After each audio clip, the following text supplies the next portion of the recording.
big set, where them hands, where them holes, where them throws, you know what I'm saying? Cecil. Rather than doing my usual spiel of news story, this is why you take martial arts. You should sign up for my class.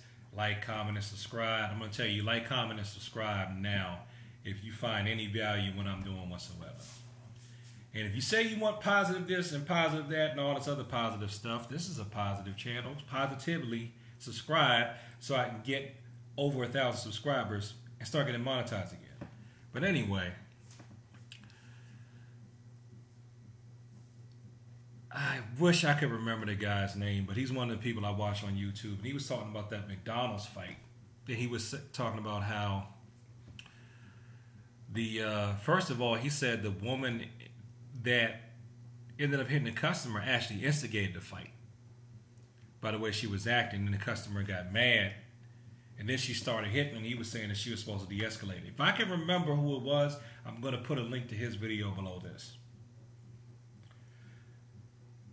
But, you know, and then he started talking about the social contract of how we really can't expect other people to protect us.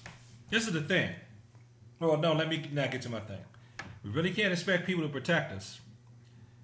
We have to protect ourselves, which is why it's called self-defense. And particularly when you want to talk about the quote-unquote black community, a lot of black women feel like they should be protected at all times by all black men because everybody's all in the same race, even though to me the only race is the human race. But they should be protected by black men if they're attacked by somebody from outside their race, right?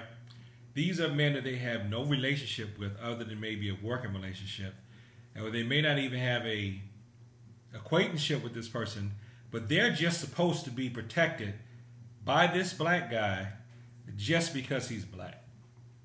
And there was an incident that happened to me back in the day that's going to bring me to now let's get to this point, where a black woman who didn't speak to me and in fact had been snubbing me and was very condescending towards me, expected me to protect her. And looked at me like, you better protect me. And there was somebody else there that really should have been protected. There was someone there that she was in a relationship with.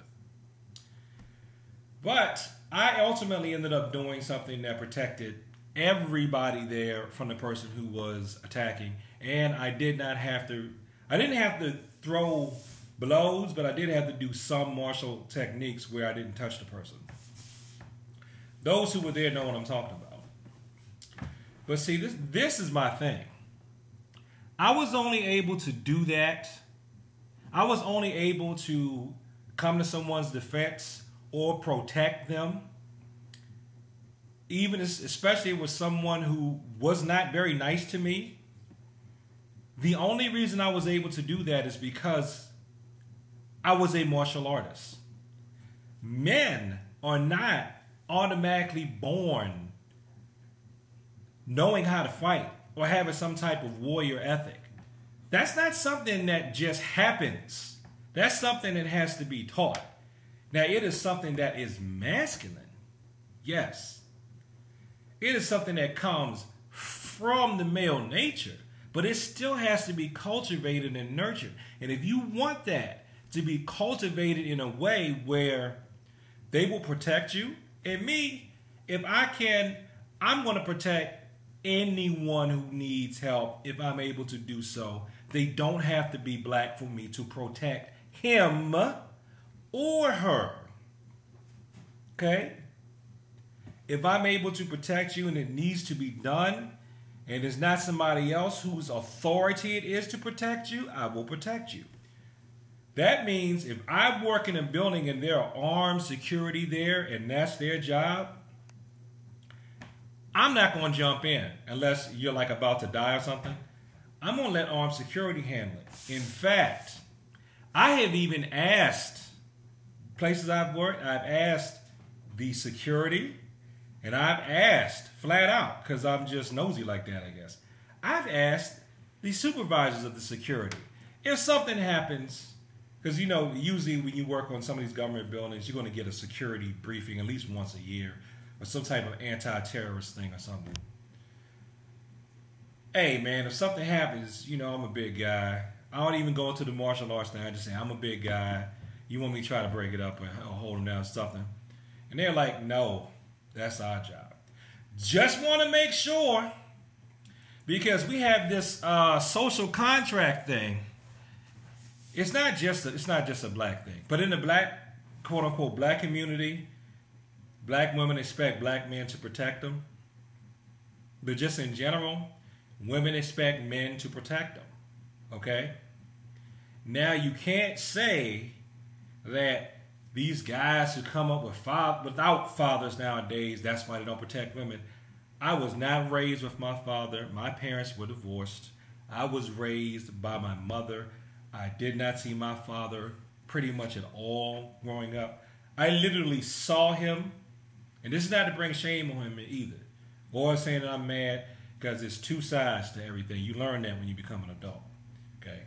But it wasn't like, you know, daddy taught me that.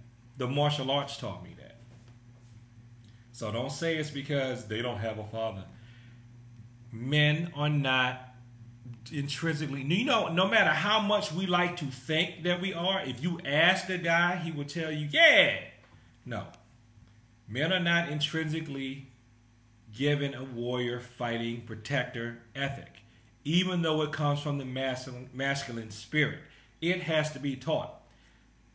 I'll give you something that comes from the feminine spirit. Are all women good at cooking automatically, period, without someone in their family or a person who's paid to teach people how to cook, showing them how to cook? No.